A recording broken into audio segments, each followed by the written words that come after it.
Okay, good morning everyone. તો આજે એક નવા ચેપ્ટર વિશે વાત કરીશું જેનું નામ છે ઘન પદાર્થોના યાંત્રિક ગુણધર્મો, mechanical property of the solid body. હવે પહેલાં આપણે છે ને શું કરીશું, ઘન પદાર્થ વિશે આઈડિયા મેળવી લઈએ કે કોને કહેવામાં આવે. તો ઘન પદાર્થ એટલે કે જેને ઇંગ્લિશમાં રિજિડ બોડી કહેવામાં આવે છે. હવે તમે જોયું હશે કે જે ઘન પદાર્થ હોય, ધારો કે એક સોલિડ ફોર્મ હશે, બરાબર, એનો જે આકાર અને કદ હશે એ ફિક્સ હશે. આમાં હું મારે એક એક્ઝામ્પલ આપવું હોય તો આપી શકું. હીરો તમે જોયું હશે, જે એકદમ નક્કર પદાર્થ કહી શકાય, બરાબર, એકદમ સોલિડ બોડી છે. હવે હીરાનું એક્ઝામ્પલ લઈને આપણે થોડુંક એના વિશે વાત કરીશું કે હીરો હોય, બરાબર, એમાં હું શું લગાડું કે કંઈક ને કંઈક બળ લગાડું, જેને વિરૂપક બળ કહેવામાં આવે. તો શું થાય કે હીરામાં કંઈક ને કંઈક ડિફોર્મેશન થાય. જો કે બુકમાં આપેલું છે કે ડિફોર્મેશન શક્ય નથી, પણ કંઈક ને કંઈક એમાં વિરૂપણ ઉત્પન્ન થાય કે જ્યારે એમાં ડિફોર્મેશન ફોર્સ લગાડવામાં આવે. તો હીરો એને તમે રિજિડ બોડીમાં કન્સિડર કરી શકો. બહુ બધું વાત કરીશું કે શા માટે એનું વિરૂપણ થાય અને બીજા અમુક પદાર્થ હશે, બરાબર, તમે જોયું હશે, પ્લાસ્ટિક હશે, રબર હશે, એમાં કંઈક ને કંઈક તમે ડિફોર્મેશન ફોર્સ લગાડો તો એમાં પણ એનું ડિફોર્મેશન થાય છે. અને અમુક એવી બોડી પણ હશે, એવી વસ્તુ પણ હશે કે જેમાં ડિફોર્મેશન ફોર્સ લગાડવામાં આવે તો ફરીથી એના મૂળ પરિણામ એટલે કે જેવો એનો આકાર હશે, પ્રકાર હશે, ફરીથી પ્રાપ્ત કરે છે. એવું શા માટે, એવું એનો કયો ગુણધર્મ છે કે ફરીથી એને મૂળ પરિણામ પ્રાપ્ત કરે છે, એના વિશે પણ વાત કરીશું. તો બહુ ઇન્ટરેસ્ટિંગ ચેપ્ટર છે. અને જો હું તમને એક વાત જણાવી દઉં કે જ્યારે તમે કંઈક બિલ્ડિંગ બને, બરાબર, ત્યારે એનું જે સ્ટ્રક્ચર હોય એને ધ્યાનમાં રાખવાનું. પછી આમાં એક સારું એવું એક્ઝામ્પલ આવે જ્યારે આપણે પુલ બનાવીએ, બરાબર, જ્યારે એનું શું થાય કે પુલ બનાવવામાં આવે ત્યારે એમાં કંઈક ને કંઈક સ્ટીલનો ઉપયોગ કરવામાં આવે. તો સ્ટીલ શા માટે એટલું આઈએમપી શું કહેવાય કે મટીરિયલ છે, અને સ્ટીલ પર આપણે કંઈક ને કંઈક બળ લગાડીએ, બરાબર, સ્ટીલ પર બળ લગાડીએ તો એનું ડિફોર્મેશન નહિવત પ્રમાણમાં થાય છે. તો એવું શા માટે થાય એના વિશે પણ વાત કરીશું.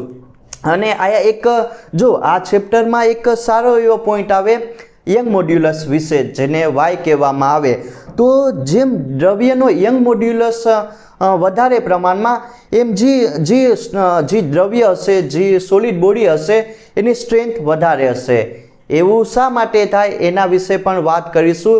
અને અત્યારના સમયમાં જો તમે બધા દ્રવ્યો જોયેલા હશે કે સ્ટીલ હશે, એલ્યુમિનિયમ હશે, એનો અત્યારના સમયમાં આપણે શા માટે યુઝ કરીએ, એ યંગ મોડ્યુલસ ઉપર આધારિત છે. એ વિશે વાત કરીશું.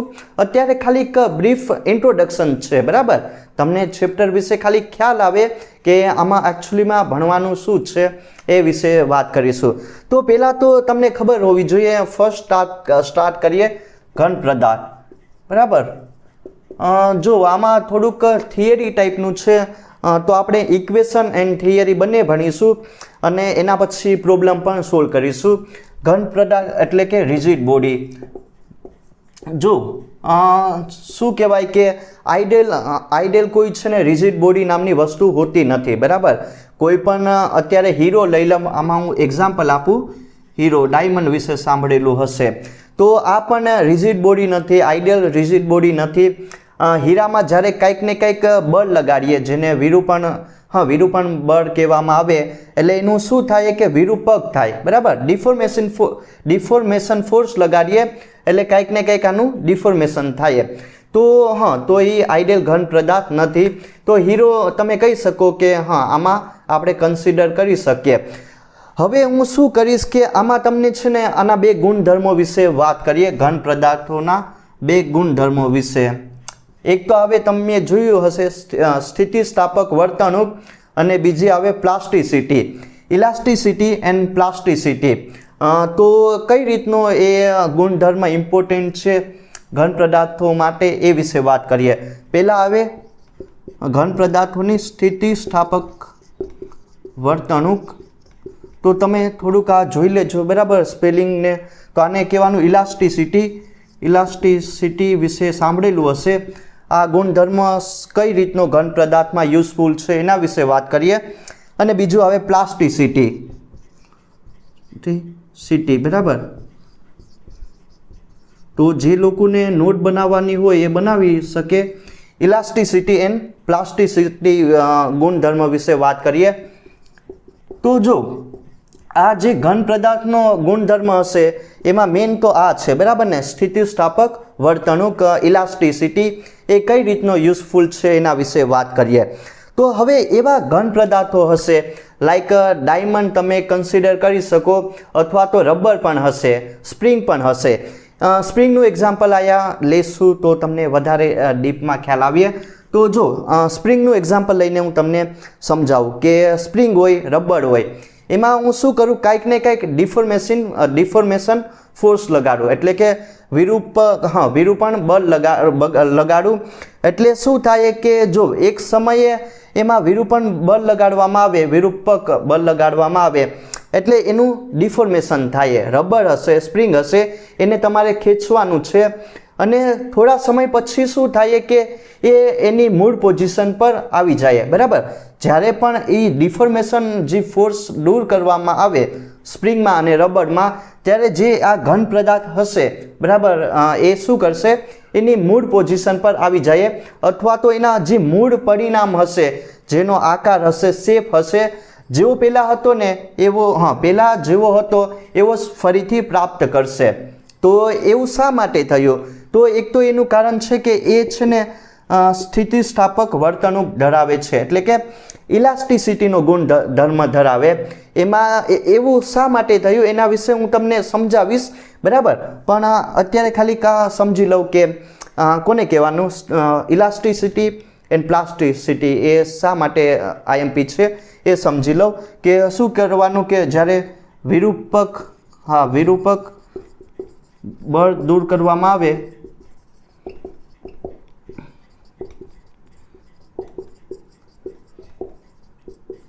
તેના મૂળ પરિણામ પ્રાપ્ત કરે. તો જો થોડુંક થિયરી ટાઈપનું છે, પણ મારી જે શું કહેવાય કે મેથડ હશે એ ઇક્વેશન બેઝવાળી છે, પણ તમે આ લખી શકો બરાબર. ઇક્વેશન ઉપર જ આપણે બધું હાલીશું તો એ જોઈશું બરાબર. તો આમાં તમે લખી શકો કે જ્યારે વિરૂપક બળ દૂર કરવામાં આવે ત્યારે જે પદાર્થ હશે એનું વિરૂપણ નહીં થાય, એટલે કે એમાં ડિફોર્મેશન નહીં થાય.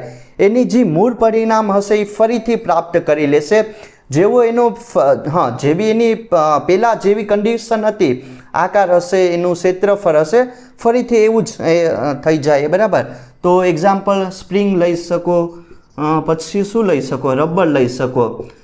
અને બીજું આવે પ્લાસ્ટિસિટી વિશે. Elasticity and plasticity. તો આમાં પણ શું કરીશું કે જો આમાં આપણે કાંઈક ને કાંઈક શું કરીશું કે ભાઈ વિરૂપક બળ લગાડીશું, જેને ડિફોર્મેશન ફોર્સ કહેવામાં આવે. ડિફોર્મેશન ફોર્સ બોલીશું તો થોડુંક આમ સારું લાગે બરાબર. તો એમાં શું થાય કે જ્યારે પણ આમાં વિરૂપક એટલે કે ડિફોર્મેશન ફોર્સ લગાડવામાં આવે તો આનું જે વિરૂપણ હશે એટલે કે ડિફોર્મેશન હશે એ થઈ જાય. એટલે કે આમાં શું થાય કે જેવું જ આમાં બળ લગાડવામાં આવે, ડિફોર્મેશન ફોર્સ લગાડવામાં આવે એટલે એનું વિરૂપણ થાય, ડિફોર્મેશન થાય.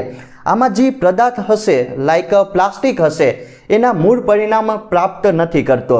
એટલે કે જેવું એનું મૂળ પરિણામ હતું, જેવું એનો આકાર હશે, કદ હશે, એવું ફરીથી આ પ્રાપ્ત નથી કરતો બરાબર. એટલે કે આ ગુણધર્મને લીધે એનું શું થઈ જશે કે ભાઈ ડિફોર્મેશન થઈ જશે. એમાં તમને કાંઈક ને કાંઈક ક્રેક વગેરે જોવા મળશે. તમે જોયું હશે કે પ્લાસ્ટિકની જે વસ્તુ બનેલી હોય બરાબર, એમાં તમે બળ લગાડો એટલે એ શું થઈ જશે, ઓબ્વિયસલી બ્રેક થઈ જશે. એટલે કે એનું શું થઈ જશે કે એમાં ડિફોર્મેશન થઈ જશે. હવે એ ફરીથી એની મૂળ પરિણામ નથી પ્રાપ્ત કરી શકતું. શા માટે પ્રાપ્ત નથી કરી શકતું? કેમ કે એમાં પ્લાસ્ટિસિટીનો ગુણધર્મ જોવા મળે. તો આમાં કાંઈ નહીં, પરિણામ મૂળ પરિણામ પ્રાપ્ત કરતો નથી જે પણ પદાર્થ હશે એ. એક્ઝામ્પલ પ્લાસ્ટિક, આમાં તમે જોઈ શકો પ્લાસ્ટિક ને એવું બધું આવે એક્ઝામ્પલમાં. તો સિમ્પલ આમાં મૂળ પરિણામ પ્રાપ્ત થઈ જશે, આકાર ને એનું કદ હશે એ આમાં નહીં પ્રાપ્ત થાય જ્યારે વિરૂપણ બળ દૂર કરવામાં આવે ત્યારે. બરાબર. તો હવે જો આના વિશે થોડુંક ડીપમાં સમજીએ, કેમ કે આ ગુણધર્મ હશે એ બહુ સારો એવો છે. બરાબર ને ઇલાસ્ટિસિટી, કે જ્યારે પણ બળ લગાડવામાં આવે ને ફરીથી એમાં કાંઈક ને કાંઈક એવું શું થાય, એવું શા માટે ફરીથી એનો મૂળ આકાર પ્રાપ્ત કરે એ થોડું સમજીએ. બરાબર. એના પછી એક વાત કરીશું પ્રતિબળ અને વિકૃતિ વિશે, અને એના પછી પ્રતિબળ અને વિકૃતિ એમાં થોડુંક જોઈશું, આકાર પ્રતિબળ વિશે વિકૃતિ વિશે એ વાત કરીએ. તો જો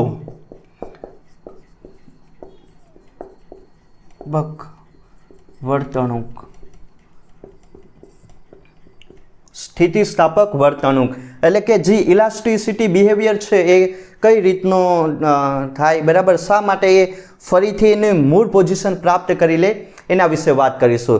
તો તમે જોયું હશે કે લાઈક કોઈક રિજિડ બોડી લઈ લો, ઘન પદાર્થ લઈ લો, ક્યુબ ટાઈપનો. હવે ઘન પદાર્થ હશે એમાં શું હશે, એક તો આપણને ખ્યાલ હશે કે ભાઈ એમાં જે એના એટમ્સ રહેલા હશે, જે શું કહેવાય કે પરમાણુ રહેલા હશે એ એકબીજાની કાફી નજીક રહેલા હશે. બરાબર. એકદમ નજીક રહેલા હશે, જેમાં શું કહેવાય કે અંતર એકદમ નાનું હશે બે પરમાણુ વચ્ચે. એટલે એમાં કાંઈક ને કાંઈક શું હશે કે એની વચ્ચે કાંઈક ને કાંઈક આણ્વિક બળ લાગતું હશે પરમાણુ વચ્ચે. બરાબર. અને એ બળ બહુ વધારે પ્રમાણમાં હોય એ આપણને ખ્યાલ.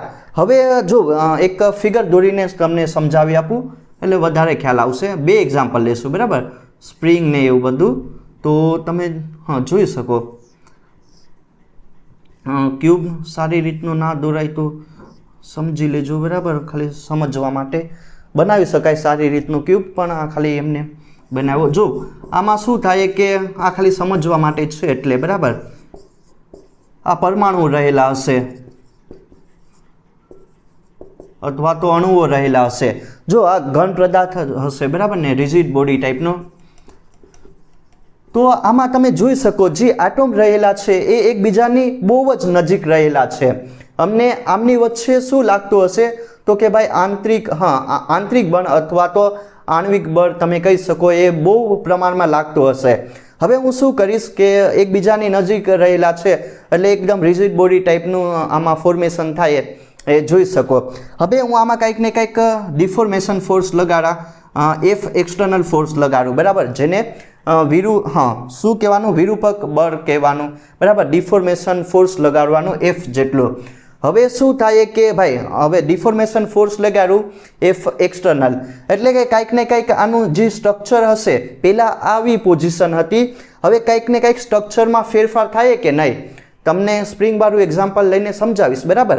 તો કાંઈક ને કાંઈક જે આ પરમાણુ હશે, બરાબર, એની મીન પોઝિશનથી શું થાય કે ડિસ્પ્લેસ થાય. પહેલાં એની જે મીન પોઝિશન પર હતી એટલે કે એની જે સ્થિતિ હતી, બરાબર, આયા હતી, પણ કાંઈક ને કાંઈક એમાં બળ લગાડવામાં આવે એટલે કે એનું જે ડિફોર્મેશન થાય અથવા તો જે પરમાણુ હશે એ શું કરશે, એની મીન પોઝિશન પરથી ડિસ્પ્લેસમેન્ટ થાય. બરાબર ને તમે જોઈ શકો. હવે શું થાય કે જો ડિસ્પ્લેસમેન્ટ થયા એટલે કે કાંઈક ને કાંઈક જો આમાં અંતર ફેરફાર થાય, જો થોડાક આમ દૂર જાય. પહેલાં તમે જોઈ શકો કે એકદમ નજીક રહેલા હશે પરમાણુ એકબીજાની, પણ જેમ આપણે ડિફોર્મેશન ફોર્સ લગાડીએ એટલે કે એની મીન પોઝિશનથી શું થાય કે થોડુંક એમાં અંતરમાં વધારો થાય. બરાબર. પહેલાં આયા હતું, થોડા છૂટા પડી જાય. તમે આ જોઈ શકો ફિગર. તો એવું શા માટે થયું, કેમ કે એમાં એફ એક્સટર્નલ જેટલું ફોર્સ લગાડવામાં આવ્યું. હવે શું થાય કે જો હવે ફરીથી એની પાસે જો આમાં કયો ગુણધર્મ વિશે વાત કરીએ તો કે ભાઈ સ્થિતિસ્થાપક વર્તણૂક, ઇલાસ્ટિસિટી ગુણધર્મ વિશે વાત કરીએ છીએ. બરાબર. તો એ આની પાસે જે રિજિડ બોડી હશે, બરાબર, એની પાસે શું રહેલું હશે કે સ્થિતિસ્થાપક ગુણધર્મ રહેલો હશે. એટલે કે એ ફરીથી શું કરશે કે જે પરમાણુ હતા એની મીન પોઝિશન પરથી ડિસ્પ્લેસમેન્ટ થઈ ગયા, એ ફરીથી એની મીન પોઝિશન પર આવી જાય. પહેલાં આનો શેપ કેવો હતો, એના પરિણામ આ ટાઈપના હતા. બળ લગાડ્યું એટલે કે એના પરિણામમાં કાંઈક ને કાંઈક શું થયું કે ભાઈ ફેરફાર થયો. પણ ફરીથી આ ગુણધર્મ છે બરાબર, ઇલાસ્ટિસિટીનો ગુણધર્મ છે, એટલે કે એની મીન પોઝિશન ફરીથી જેવું આકાર હતો, જેવા એના પરિમાણ હતા એ ફરીથી પ્રાપ્ત કરી લેશે બરાબર. શા માટે પ્રાપ્ત કરી લેશે? કેમ કે એમાં સ્થિતિસ્થાપક વર્તણૂક જોવા મળે. અને એવું શા માટે થયું એના વિશે પણ વાત કરીએ. આ જસ્ટ તમને ખાલી ઉપરથી મેં સમજાવી આપ્યું બરાબર. તો જો હવે શું થાય કે જેમ આમાં એફ એક્સટર્નલ ફોર્સ લગાડું એટલે કે જે પરમાણુ હશે એની મીન પોઝિશન પરથી ડિસ્પ્લેસમેન્ટ થઈ જશે. પણ જેવી જ રીતે આ બળ લગાડવામાં આવે તો આમની વચ્ચે અથવા તો આમની અંદર કાંઈક ને કાંઈક એક બળ ઉત્પન્ન થાય. એફ શું કહેવાય કે પુનઃસ્થાપક બળ અથવા તો રિસ્ટોરેશન ફોર્સ. એક સ્પ્રિંગનું એક્ઝામ્પલ લઈને તમને આ સમજાવીશ બરાબર.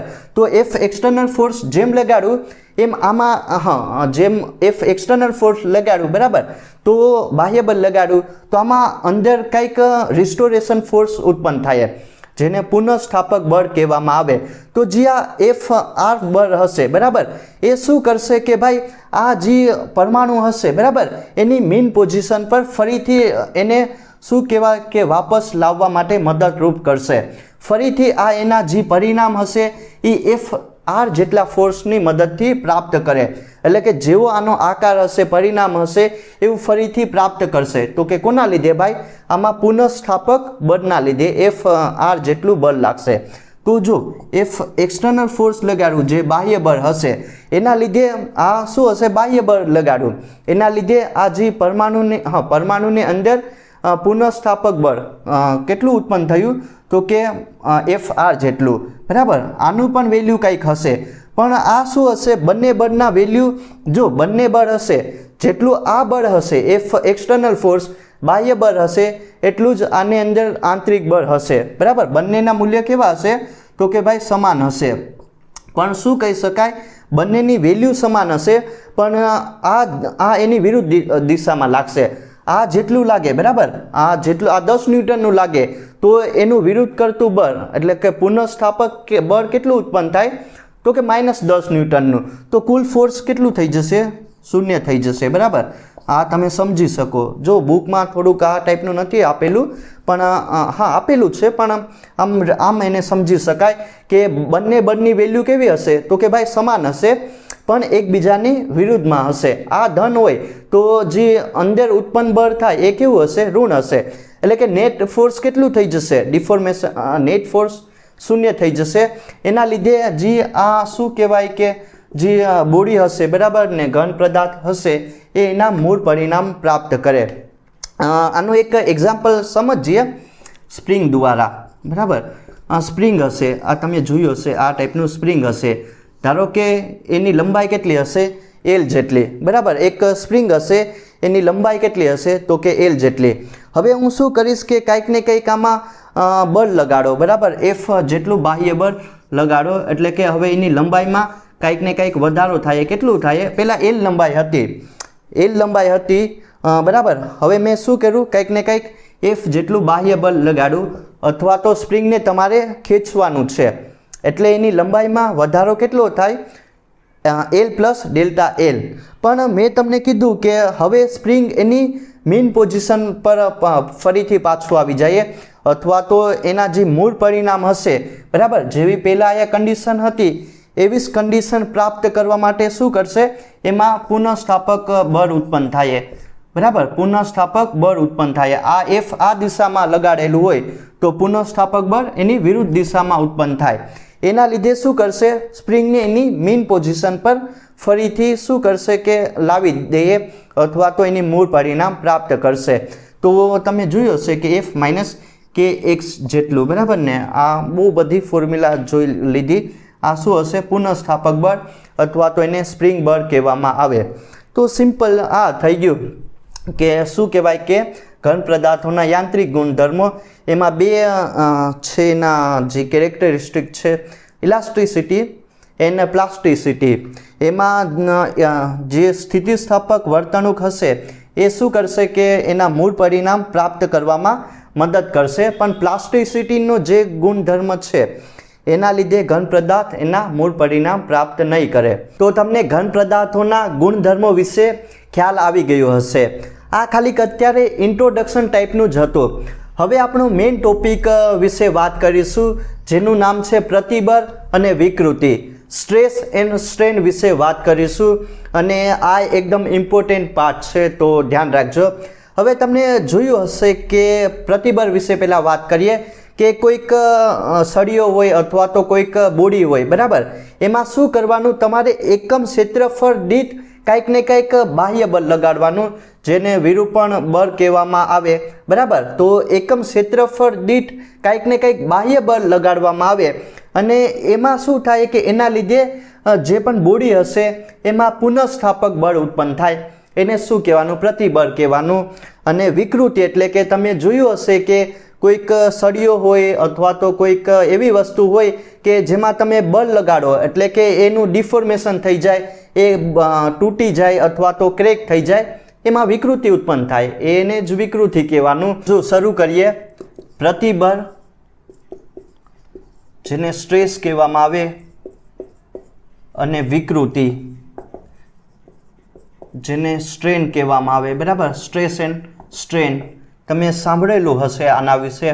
તો આ બધું કેમાં, પુલ બનાવવામાં ને બ્રિજ બનાવવા, બિલ્ડિંગ બનાવવા, પછી સળીઓ હોય એની લંબાઈ કેટલી રાખવાની, એમ એટલે એના લીધે એમાં વિકૃતિ ના ઉત્પન્ન થાય, એ બધું છે આવશે, બરાબર ને. એ સારું એવું છે. તો પેલું જ આમાં આવે પ્રતિબળ, જેને સ્ટ્રેસ કહેવાનું, બરાબર. સ્ટ્રેસ તો તમે જોઈ શકો.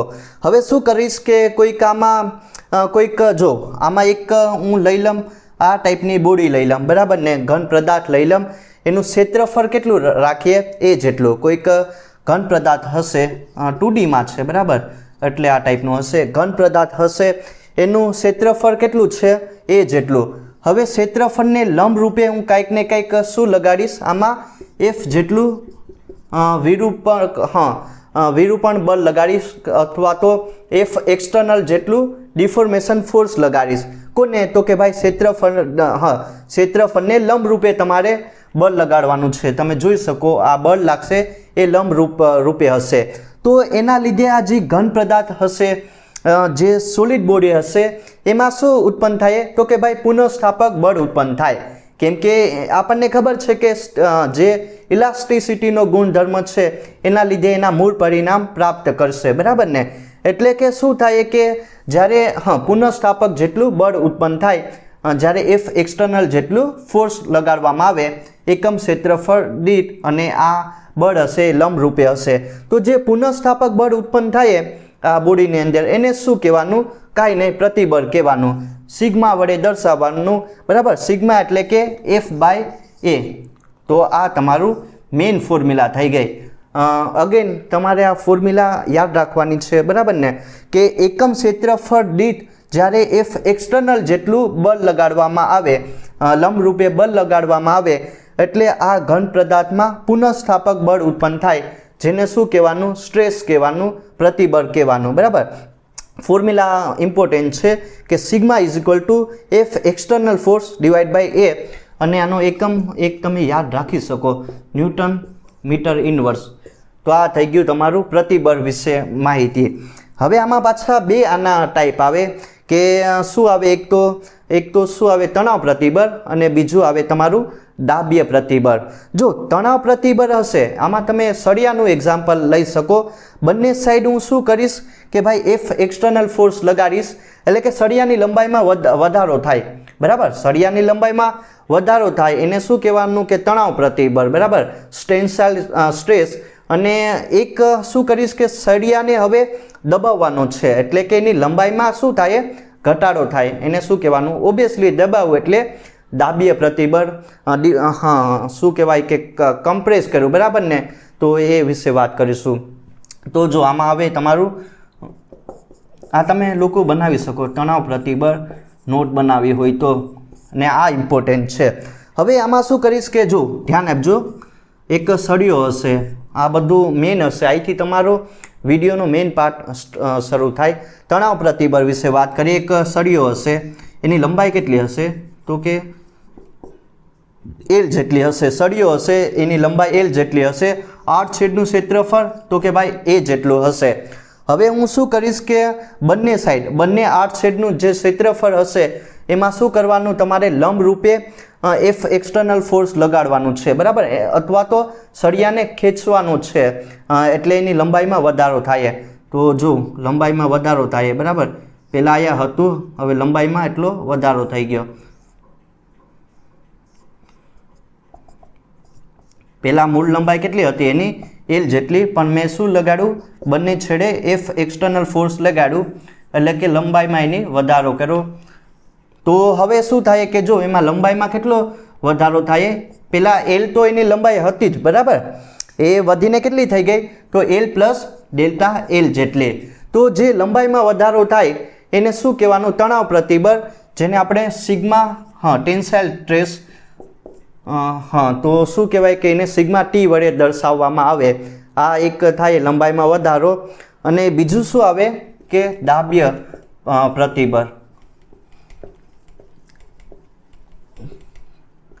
અને શું કરવાનું છે, હવે સળિયાને આમાં લંબાઈમાં વધારો કર્યો, હવે સળિયાની લંબાઈમાં ઘટાડો કરવાનો છે. પહેલાં એટલી લંબાઈ આ સળિયો ફિક્સ રાખો, બરાબર ને, એલ લંબાઈનો, લંબાઈ કેટલી છે એલ. હવે સળિયાનું જે આર્ટ છેદનું ક્ષેત્રફળ કેટલું હશે, તો કે ભાઈ એ જેટલું. હવે આને તમારે શું કરવાનું છે, પહેલાં તમે આને ખેંચો, બરાબર, એફ એક્સટર્નલ બળ લગાડીને આને ખેંચવામાં આવ્યું. હવે આને કાંઈ નહીં, બંને છેડે તમારે બળ લગાડવાનું છે, દબાવવાનું છે. તો આમ દબાઈ જાય, જો એટલું હતું પહેલાં લંબાઈ એલ, આ ઓરિજિનલ લંબાઈ હશે. હવે એને તમારે દબાવવાનું છે, બરાબર, એટલે લંબાઈમાં ઘટાડો થાય. એફ એક્સટર્નલ ફોર્સ જો પહેલાં એની ઓરિજિનલ લંબાઈ એલ હતી, હવે આના લંબાઈમાં ઘટાડો કેટલો થયો, તો કે એલ માઇનસ ડેલ્ટા એલ જેટલો. તો અહીંયા વધારો કેટલો થાય, એલ પ્લસ ડેલ્ટા એલ જેટલો. અને આમાં ઘટાડો કેટલો થઈ ગયો આની લંબાઈમાં, તો કે ભાઈ એલ માઇનસ ડેલ્ટા એલ જેટલો.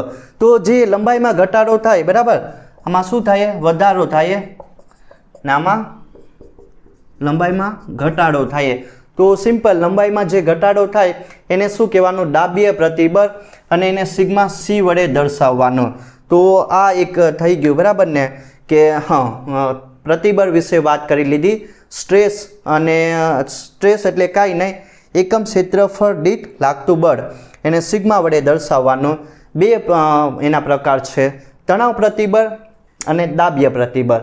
તણાવ પ્રતિબળ એટલે સળિયાની લંબાઈમાં વધારો થાય, બરાબર, એને ખેંચવાનું, એને એલ પ્લસ ડેલ્ટા એલ જેટલો વધારો.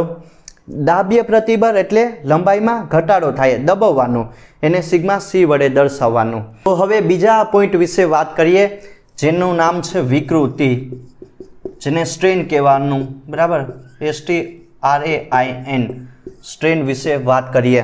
હવે આમાં શું કરીશ કે હું કંઈક ને કંઈક બાહ્ય બળ લગાડીશ, બરાબર, એટલે જે તમારો ઘન પદાર્થ હશે એનું શું થઈ જશે, તો કે ડિફોર્મેશન થઈ જશે. અથવા તો તમે જોયું હશે કે કાચ હોય, બરાબર ને, એ તૂટી જાય કે જ્યારે એના પર કંઈક ને કંઈક બળ લગાડવામાં આવે, એટલે કે એમાં શું થયું કે ભાઈ વિકૃતિ ઉત્પન્ન થઈ ગઈ, બરાબર. તો આમાં શું કરવાનું છે કે વિકૃતિ એટલે કે એને સિગ્મા નહીં એપ્સિલોન કહીશું, એટલે કે જેની લંબાઈમાં ફેરફાર અને છેદમાં એની ઓરિજિનલ લંબાઈ, બરાબર ને, લંબાઈમાં થતો ફેરફાર અને ઓરિજિનલ લંબાઈ બંનેનો ગુણોત્તર હશે, એ આપણને વિકૃતિનું મૂલ્ય આપશે. તો સિમ્પલ ધ્યાન આપજો, બરાબર, કે આમાં હશે એલ લંબાઈનો સળિયો હશે. જો આમાં પણ એક સળિયો હશે, એની લંબાઈ કેટલી રાખી, એલ જેટલી. હવે જો આનું ક્ષેત્રફળ કેટલું રાખે, એ જેટલું રાખે, બરાબર.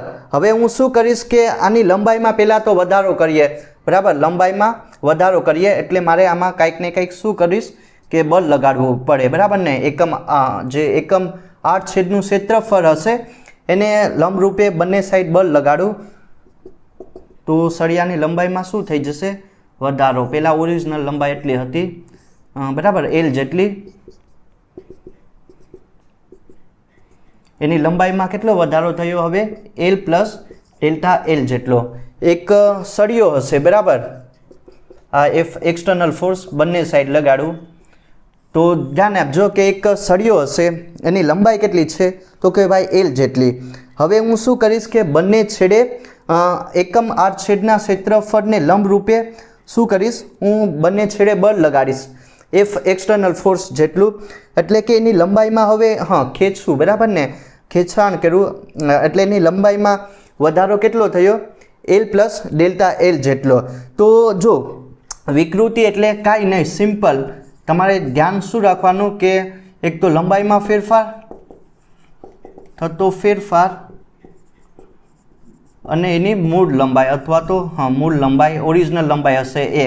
તો આ બંનેનો રેશિયો કરો, ગુણોત્તર, એ તમને શું આપશે, વિકૃતિનું મૂલ્ય આપશે, જેને એપ્સિલોન વડે દર્શાવવાનું.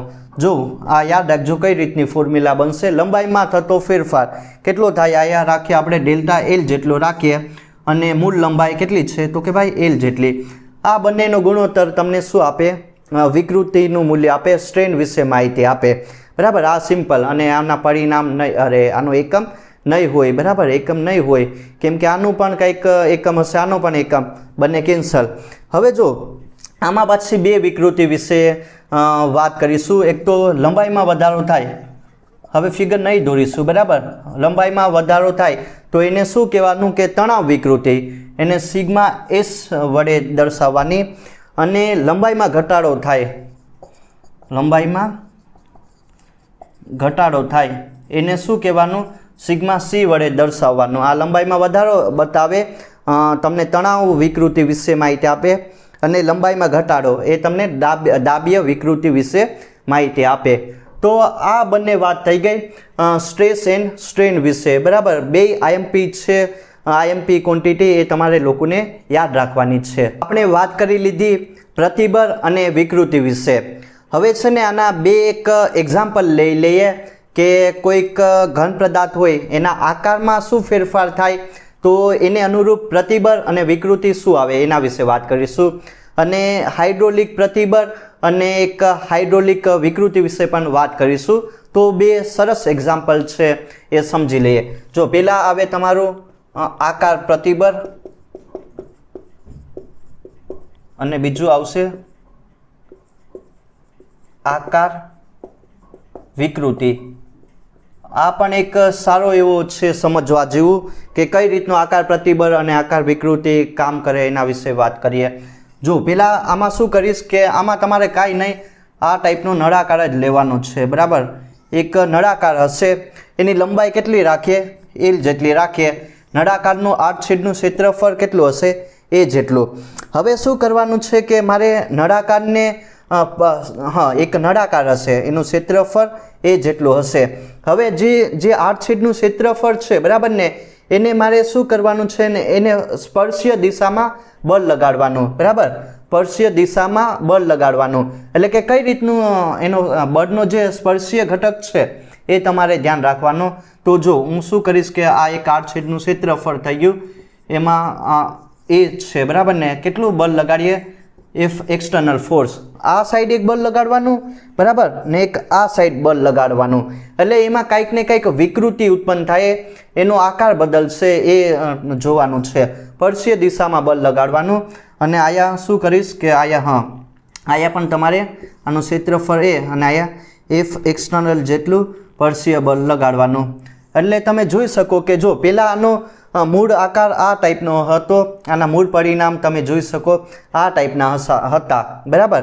હવે સ્પર્શીય દિશામાં બળ લગાડ્યું એક આ દિશામાં, બંને બળની વેલ્યુ કેવી હશે, ઓબ્વિયસલી સમાન હશે, બરાબર. તો એનું જે આમાં વિકૃતિ ઉત્પન્ન થાય અથવા તો સ્થાનાંતર ઉત્પન્ન થઈ જશે, બરાબર. કેટલું ઉત્પન્ન થાય તો કે ભાઈ ડેલ્ટા એક્સ જેટલો, અથવા તો એના આકારમાં ડેલ્ટા એક્સ જેટલી એરર આવે, વિકૃતિ ઉત્પન્ન થાય.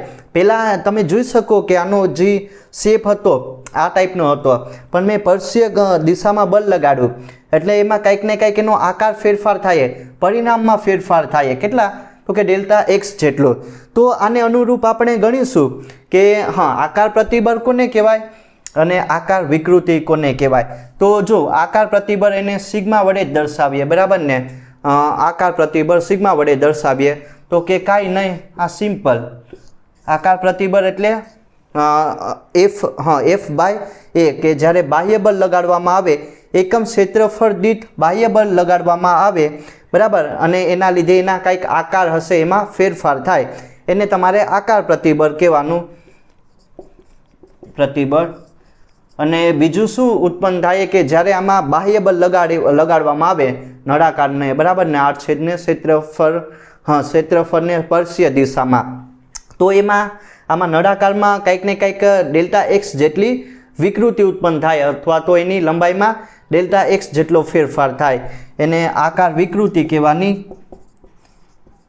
એનું મૂલ્ય કેટલું હોય? તો એ ગણીએ. બરાબર, આપણને ખબર છે કે એપ્સલોન શું થાય કે એક તો એની ઓરિજિનલ લંબાઈમાં થતો ફેરફાર છેદમાં એની ઓરિજિનલ લંબાઈ, કેટલો ફેરફાર થાય? તો કે ડેલ્ટા એક્સ જેટલો. અને એની મૂળ લંબાઈ અહીંયા તમને કેટલી આપેલી? તો કે ભાઈ એલ જેટલી. બરાબર, લંબાઈમાં થતો ફેરફાર કેટલો આવે? ડેલ્ટા એક્સ, અને એની ઓરિજિનલ લંબાઈ એલ જેટલી. તો આ આકાર વિકૃતિ હશે. અને તમે અહીંયા આનો ટેન ઘટક લઈ લો, બરાબર ને, તો ટેન એટલે કે સામેની બાજુ, અને ને સામેની બાજુ હશે ડેલ્ટા એક્સ જેટલી, અને લંબાઈ કેટલી હશે? પાસેની બાજુ તમે ગણી શકો, બરાબર, એલ જેટલું. તો કે ટેન થીટા પણ આ ઘટક લઈ શકો. તો એક ફોર્મ્યુલા થઈ ગઈ આકાર વિકૃતિ વિશે. બરાબર, આકાર પ્રતિબળ અને આકાર વિકૃતિ વિશે વાત કરી લીધું. એક બીજા પોઈન્ટ વિશે વાત કરવાની, હાઇડ્રોલિક પ્રતિબળ અને હાઇડ્રોલિક વિકૃતિ વિશે, અથવા તો તમે એને કદ વિકૃતિ પણ કહી શકો. બીજો પોઈન્ટ આવે હાઇડ્રોલિક પ્રતિબળ અને વિકૃતિ. બરાબર ને, તો આ વિશે વાત કરીએ. આમાં શું કરવાનું છે કે જો હું તમને આનું બ્રીફ રિવ્યૂ આપી દઉં. બરાબર, તમે જોયું હશે કે એક તમારે ગરમ પાણી લેવાનું છે. બરાબર, કોઈ તપેલામાં ગરમ પાણી લઈ લો. હવે એમાં શું નાખવાનું છે? તમારે પહેલાં એક તપેલું હશે, એમાં ગરમ પાણી ભરી લો. હવે તમારે એક બોટલ લેવાની છે, એમાં ઠંડુ પાણી ભરવાનું, અને એ ઠંડી પાણી ભરેલી બોટલ હશે એ તમારે તપેલીમાં નાખવાની છે જેમાં ગરમ પાણી રહેલું. તો શું થઈ જશે? તમે જોયું હશે, આ એક્સપેરિમેન્ટ કરી શકો. જે બોટલ હશે એ દબાઈ જાય. બરાબર, બોટલ હશે એ દબાઈ જાય. તો એવું શા માટે થાય એ પણ જોઈશું. બરાબર, અથવા તો બીજું એક્ઝામ્પલ આપી શકું કે ફુગ્ગો લેવાનો છે. ફુગ્ગો લેવાનો, હવે ફુગ્ગાને તમારે પહેલાં જેવો શેપ હોય એવો રાખવાનો.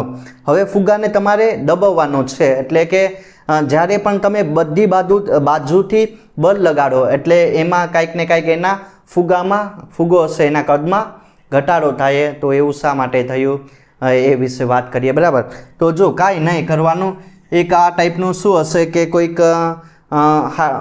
બોટલ ટાઈપની વસ્તુ હશે. એમાં શું થાય કે તમારે પાણીમાં નાખી દેવાનું, ગરમ પાણીમાં. તો બંને બાજુથી શું કરશે? બંને બાજુ નહીં, બધી જ દિશાઓમાંથી સમાન શું લાગશે? બળ લાગશે. બરાબર, અથવા તો તમે કહી શકો કે જે ફુગ્ગો હશે, બરાબર, એને તમારે દબાવવાનો છે અથવા તો પાણીમાં નાખવાનું છે, એટલે કે બધી જ દિશામાં તમને દબાણ લાગશે એવો અનુભવ થાય. બરાબર, જે આ હશે એ દબાઈ જાય પણ બધી જ દિશામાં લાગશે. પહેલાંનું કદ કેટલું હશે? વી જેટલું. હવે આ દબાઈ ગયો, બરાબર, ફુગ્ગો હશે એ, એટલે એના કદમાં કંઈક ને કંઈક શું થયું કે ભાઈ ઘટાડો થયો. કેટલો એમાં વિકૃતિ ઉત્પન્ન થઈ? તો કે ડેલ્ટા વી જેટલી. જે પહેલાં વી હશે એની શું કહેવાય કે કદ હશે. બરાબર ને, એનું જે ઓરિજિનલ કદ હશે એ વી જેટલું હશે, પણ બધી જ દિશાઓમાંથી સમાન મૂલ્યનું દબાણ લાગે, એટલે કે ફુગ્ગો હવે હશે એ દબાઈ જાય, એટલે એમાં વિકૃતિ કેટલી ઉત્પન્ન થાય? ડેલ્ટા વી જેટલી. તો એને અનુરૂપ હાઇડ્રોલિક પ્રતિબળ અને વિકૃતિ વિશે વાત કરીએ. પેલું આવે તમારું હાઇડ્રોલિક પ્રતિબળ. બરાબર, હાઇડ્રોલિક પ્રતિબળ એટલે કે કાંઈ નહીં, જો એફ હાઇડ્રોલિક પ્રતિબળ એને સિગ્મા કહેવાનું. બરાબર ને, તો શું થઈ જશે કે એકમ ક્ષેત્રફળ દીઠ કંઈક ને કંઈક બળ લગાડવામાં આવે. એકમ ક્ષેત્રફળ દીઠ કંઈક ને કંઈક બળ લગાડવામાં આવે એટલે એના લીધે આમાં કંઈક ને કંઈક પુનઃસ્થાપક બળ ઉત્પન્ન થાય, જેને હાઇડ્રોલિક પ્રતિબળ હાઇડ્રોલિક પ્રતિબળ કહેવામાં આવે. અને એ બાય એફ બાય એ અથવા તો એ તમને કયું મૂલ્ય આપે? એકમ ક્ષેત્રફળ દીઠ લાગતું બળ.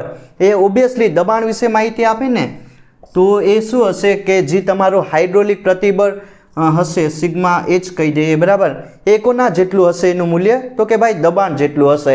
અહીંથી આપણને ખ્યાલ આવી ગયું. અને બીજું શું હશે? હાઇડ્રોલિક વિકૃતિ વિશે વાત કરીએ. સિગ્મા વડે એપ્સિલોન વડે દર્શાવીએ એનું મૂલ્ય કેટલું હોય? હાઇડ્રોલિક પ્રતિબળનું મૂલ્ય તો કે ભાઈ દબાણ જેટલું હશે, P હશે દબાણ. અને હવે વાત કરીએ હાઇડ્રોલિક વિકૃતિ વિશે, શું કરીએ કે એપ્સિલોન વિશે વાત કરીએ તો આપણને ખબર છે કે એક તો એના શું કહેવાય કે કંઈક ને કંઈક પરિણામ હશે એમાં ફેરફાર થાય અને છેદમાં એની ઓરિજિનલ લંબાઈ એ આપણને વિકૃતિનું મૂલ્ય આપે. તો આમાં જો આમાં આપણે કદ વિશે વાત કરીએ બરાબર, તો આમાં કદમાં કેટલો ફેરફાર થાય તો કે ભાઈ ડેલ્ટા V જેટલો ફેરફાર થાય અને એની જે મૂળ કદ હશે, જે ઓરિજિનલ કદ હશે આ ફુગ્ગાનું બરાબર એ કેટલું હશે? V જેટલું. તો આ તમને હાઇડ્રોલિક વિકૃતિ વિશે માહિતી આપે. તો સિમ્પલ આકાર પ્રતિબળ એ તમને કંઈક ને કંઈક આકારમાં ફેરફાર જોવા મળશે અને આકાર વિકૃતિ વિશે વાત કરી લીધી. હાઇડ્રોલિક પ્રતિબળ એટલે ફુગ્ગા ટાઈપનું એક્ઝામ્પલ લઈ શકો, એના કદમાં ફેરફાર થાય બરાબર ને. અને હાઇડ્રોલિક પ્રતિબળ કેટલું હોય એનું મૂલ્ય તો કે ભાઈ દબાણ જેટલું હોય.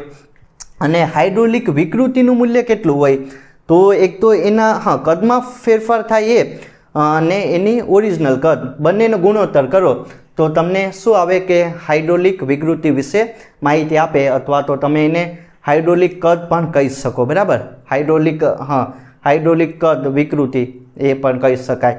તો આ સિમ્પલ થઈ ગયું આકાર પ્રતિબળ અને આકાર વિકૃતિ વિશે અને ઘન પદાર્થોના યાંત્રિક ગુણધર્મો વિશે વાત કરી લીધી. જે પણ કોન્સેપ્ટ ભણી ગયા એના ઉપરથી 2-3 એક્ઝામ્પલ સોલ્વ કરી લઈએ એટલે તમને વધારે ડિટેલમાં ખ્યાલ આવી જાય બરાબર. તો જો પહેલાં વાત કરીએ પ્રોબ્લેમ નંબર 1 વિશે. આ બહુ સારું એવી પ્રોબ્લેમ છે. આમાં શું કીધું કે ભાઈ 2 તાર આપેલા હશે, તાર 1 અને તાર 2. હવે જે આ તારની જે તમને ત્રિજ્યા આપેલી તાર 1ની એ 2 મીટર આપેલી અને તાર 2 હશે એની ત્રિજ્યા તમને 1 મીટર આપેલી. હવે જે તાર હશે એમાં સિગ્મા 1 જેટલું પ્રતિબળ ઉત્પન્ન થાય અને તાર 2 હશે એમાં સિગ્મા 2 જેટલું પ્રતિબળ ઉત્પન્ન થાય. હવે મને શું કીધું કે આમાં 2 પ્રતિબળ હશે સિગ્મા 1 એન્ડ સિગ્મા 2, એનો ગુણોત્તર કેટલો હોય એ મારે ગોતવાનો છે. તો આપણને ખબર છે કે જો સિમ્પલ પ્રતિબળ એટલે કે શું થાય કે ભાઈ F/A એકમ ક્ષેત્રફળ દીઠ લાગતું બળ, જેને શું કહેવાનું? પ્રતિબળ કહેવામાં આવે. હવે પ્રતિબળ એટલે કે F એમને હવે તાર હશે બરાબર, એનું ક્ષેત્રફળ કેટલું હોય? ઓબ્વિયસલી πr² જેટલું હોય. હવે આમાં તમને જે શું કહેવાય કે બાહ્ય બળ હશે એના મૂલ્ય સમાન હશે, તો જે તમારું પ્રતિબળ હશે એ કોના સમપ્રમાણમાં હશે તો કે ભાઈ સમપ્રમાણમાં નહીં, વ્યસ્ત પ્રમાણમાં હશે તો કે ભાઈ તારની ત્રિજ્યાના બરાબર. તો આ એક તમારું સારું એવું ઇક્વેશન બની ગયું. હવે સિગ્મા 1 માટે લખો તો કઈ રીતનું? r1² ને સિગ્મા 2 માટે 1/r2². ઇક્વેશન 1, ઇક્વેશન 2 કોનો આમાં ગુણોત્તર મારે ગોતવાનો છે તો કે સિગ્મા 1 અને સિગ્મા 2નો. તો સિગ્મા 1/સિગ્મા 2 કરો તો શું આવશે? 1/r1². હવે છેદનો છેદ અંશમાં વહી જાય એટલે અહીંયા શું થઈ જશે? r2² બરાબર. સિગ્મા 1 સિગ્મા 2 એમને રાખો. r2નું મૂલ્ય કેટલું આપેલું? 1 આપેલું અને r1નું મૂલ્ય 2 આપેલું. આખાનો સ્ક્વેર થઈ જાય કે નહીં? તો સિગ્મા 1/સિગ્મા 2 એનું મૂલ્ય મને કેટલું મળે તો કે ભાઈ 1/4 જેટલું. જો આ રેશિયો તમને આપેલો હોય કેટલો? r1 r2 2:1 આપેલો હોય તો સિગ્મા 1 સિગ્મા 2 એનો રેશિયો 1:4 મળે બરાબર. સિગ્મા 1 રેશિયો આનો કેટલો મળે? 1:4 મળે. તો આ એકદમ સિમ્પલ એક્ઝામ્પલ છે. ઓકે, તો હવે વાત કરીએ પ્રોબ્લેમ નંબર 2 વિશે. આ પણ એકદમ સારી એવી પ્રોબ્લેમ છે બરાબર. આમાં શું કીધું? એક ધાતુનો તાર આપેલો હશે, એક ધાતુનો તાર આપેલું છે, એનું ક્ષેત્રફળ કેટલું હશે? A જેટલું હશે. હવે આ તારને છે ને તમારે એમાં કાંઈક એની લંબાઈમાં વધારો ઘટાડો કરવાનું છે, એ તમે તમારી રીતે કરી શકો બરાબર. હવે જો મને આમાં તમારે ડાયરેક્ટ પ્રતિબળની વેલ્યુ કેટલી આપેલી? સિગ્મા =10⁶ ન્યૂટન મીટર આપેલી બરાબર. ધાતુનો તાર હશે એમાં તમારે કંઈક ને કંઈક બાહ્ય બળ લગાડવાનું છે બરાબર, એટલે એની લંબાઈમાં વધારો ઘટાડો થાય અને એને અનુરૂપ પ્રતિબળ કેટલું ઉત્પન્ન થાય? 10⁶ ન્યૂટન મીટર ઇન્વર્સ જેટલું. હવે જે આ ધાતુ હશે એનું દળ કંઈક ને કંઈક તાર હશે એનું દળ હશે એમ જેટલી, એની ઘનતા અહીંયા તમને આપેલી રો, અને એનું મૂલ્ય 3 × 10³ કિલોગ્રામ મીટર ક્યુબ જેટલું ઘનતાની વેલ્યુ આપેલું. અને જો આમાં કંઈક ને કંઈક ગુરુત્વાકર્ષણ બળ લાગશે, બરાબર ને, F = mg, અને જીનું મૂલ્ય આપેલું 10 મીટર પર સેકન્ડ સ્ક્વેર જેટલું. તો આમની લંબાઈમાં કેટલો વધારો ઘટાડો થાય એ મારે ગોતવાનું છે. સિમ્પલ, એટલી વેલ્યુ આપેલી છે, બરાબર. ગોતવાનું શું છે? લંબાઈમાં કેટલો વધારો ઘટાડો થાય. હવે તો આપણને ખ્યાલ હશે કે પહેલાં તો પ્રતિબળ એટલે કે શું કહેવાય? સિમ્પલ, F/A, એકમ ક્ષેત્રફળ દીઠ લાગતું બળ, એને પ્રતિબળ કહેવામાં આવે. હવે મને મૂલ્યમાં કોનું આપેલું છે? તમને ઘનતાના ફોર્મમાં આપેલું, સિગ્મા આપેલું, બરાબર. ને ગોતવાનું શું છે? લંબાઈમાં વધારો ઘટાડો એ ગોતવાનું છે. તો પહેલાં કાંઈ નહીં, F એટલે F કેટલું હશે આયા બળનું મૂલ્ય? તો કે ભાઈ ગુરુત્વાકર્ષણ બળ mg, અને એ એમને એમ રાખો. હવે બીજું મને આમાં ઘનતાના ફોર્મમાં આપેલું, તો આયા m એટલે કે શું થાય? હા, ઘનતા એટલે m/v થાય કે નહીં? હા, તો mની વેલ્યુ ગોતી શકાય, ρv. હવે ρv ની કિંમત આયા મૂકો, એમની જગ્યાએ ઘનતા અને કદ આયા મૂકવાનું છે. તો કાંઈ નહીં, શું થઈ જશે કે ρvg, અને આયા શું આવશે? ક્ષેત્રફળ a. બસ હવે આને ખાલી તમારે ઉકેલવાનું છે. કઈ રીતના ઉકેલીશું ધ્યાન આપજો કે સિગ્મા એમને એમ રાખો. જો કદ એટલે કે શું થાય કે લંબાઈ ગુણ્યા પહોળાઈ ગુણ્યા ઊંચાઈ. તો આમ ક્ષેત્રફળ અને એલ લખી શકું કે નહીં? જી એમને એમ રાખો, આ એ એમને એમ, બરાબર. સિમ્પલ. હવે એ કેન્સલ કરો તો વધીએ શું? ρLg. આ તમને પ્રતિબળની વેલ્યુ મળી ગઈ. કેટલી મળે? તો કે સિગ્મા = ρLg. એલ ગોતવાનું છે એટલે ρg શું થઈ જશે કે સિગ્માના છેદમાં, હા, આને સિગ્મા એમને એમ રાખો ને અહીંયા ρg આવી જાય. બસ આમાં ખાલી તમારે કિંમત મૂકવાની છે કે L = શું થઈ જશે કે સિગ્માના છેદમાં ρ/ρg. બસ હવે ખાલી વેલ્યુ મૂકીએ. આયા તમને સિગ્મા કેટલું આપેલું? 10⁶. ને બીજું ઘનતા કેટલી આપેલું? 3 × 10⁻³ ને ગુરુત્વ પ્રવેગ g. તો આને ઉકેલો તો તમને લંબાઈમાં એટલો વધારો જોવા મળશે, બરાબર, 33.33 મીટર જેટલો. તો આયા આની વેલ્યુ આવશે 33 મીટર. બસ આને ખાલી સિમ્પલ તમારે ઉકેલવાનું છે. તો આપણને લંબાઈમાં 33.33 મીટર જેટલો વધારો જોવા મળે છે. તો હવે વાત કરીએ પ્રોબ્લેમ નંબર 3 વિશે. આ પણ એકદમ સારી એવી પ્રોબ્લેમ છે. આમાં લિફ્ટનું એક્ઝામ્પલ તમારે લોકોને ધ્યાન રાખવાનું છે. એક લિફ્ટ આપેલી હશે, એને સળિયા વડે બાંધેલી છે. લિફ્ટ હશે એ નીચે તરફ આવે, પણ કેટલા તમને આયા પ્રવેગથી? તો A = 1.2 મીટર પર સેકન્ડ સ્ક્વેરના પ્રવેગથી એ ઉર્ધ્વ દિશામાં આવે છે. અને એના પર ગુરુત્વ પ્રવેગ કેટલો લાગશે? તો કે 10 મીટર પર સેકન્ડ જેટલો.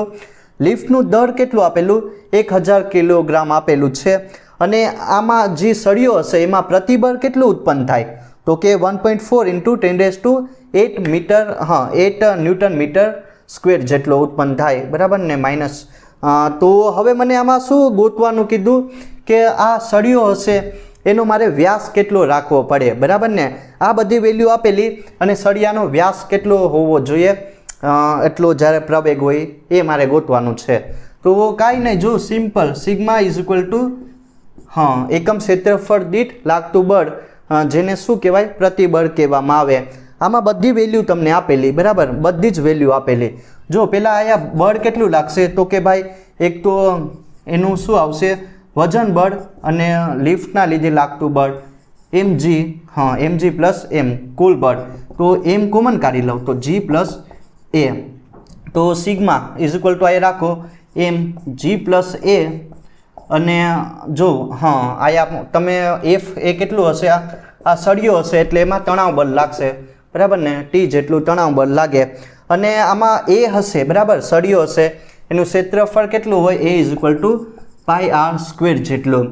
હવે મારે આમાં ગોતવાનું કઈ વેલ્યુ ગોતવાની છે? r² ની વેલ્યુ ગોતવાની. તો r² એમને એમ રાખો, કેમ કે હા, ત્રિજ્યા મળી જાય એના ઉપરથી એના બે ગણા કરી નાખો વેલ્યુ, એટલે તમને વ્યાસ મળી જાય. તો mg + a, બરાબર, mg + a, અને પાઈ સિગ્મા એમને એમ રાખો. હવે જો બધી વેલ્યુ મૂકો, એમ કેટલું આપેલું 10⁻³ આ કેટલું 10, આ 1. કેટલું છે 1.2 અને પાઈ 3.14 ને સિગ્માની વેલ્યુ કેટલી આપેલી 1.4 × 10⁸8 બરાબર. તો બસ આને તમારે ઉકેલવાનું છે એટલે તમને આરની વેલ્યુ આઈ થિંક 0.05 મીટર મળશે. આ તમને ત્રિજ્યાની વેલ્યુ મળી ગઈ 0.005 મીટર. હવે વ્યાસ ગોતવાનો. વ્યાસ એટલે કાંઈ નહીં, ત્રિજ્યાના 2 ગણા કરો તો કરો 2 × 0.05 એટલે તમને કેટલી વેલ્યુ મળશે 0.01 મીટર જેટલો વ્યાસ હોય. તો ડીની વેલ્યુ તમારે કેટલી રાખવી પડે, એટલે કે વ્યાસ કેટલું રાખવું પડે 0.01 મીટર એટલો પ્રવેગ ઉત્પન્ન કરવો હોય તો.